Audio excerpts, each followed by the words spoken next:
Welcome to the Slop Farm. Enjoy the video. In this video, I will explain how to set up the Pokémon card game. First, gather your essentials: a 60-card deck, a playmat, and a coin or die. Don't forget damage counters to track hit points. Each player places one basic Pokémon face down in their active spot. Then, you can place up to 5 more basic Pokémon face down on your bench. This initial setup is crucial for a smooth start to your match. After setting up your active and benched Pokémon, it's time to prepare your hand and prize cards. Both players must shuffle their decks completely. Then, each player draws 7 cards to form their starting hand. If you don't have a basic Pokémon, you must declare a mulligan and redraw.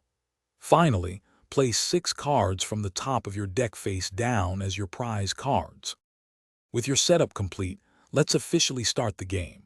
First, flip a coin or roll a die to decide who takes the first turn. Then, both players reveal their active and benched Pokémon by flipping them face up at the same time. Remember, the player who goes first cannot attack during their initial turn. From there, players take turns drawing a card and playing Pokémon, energy, and trainer cards. Now that you know how to set up and start, let's talk about winning. There are 3 main ways to achieve victory. The most common is by taking all 6 of your prize cards. You also win if your opponent has no Pokémon remaining in play, either active or on their bench. Finally, if your opponent cannot draw a card at the start of their turn, you win. Thanks for watching. Consider subscribing if we helped you today.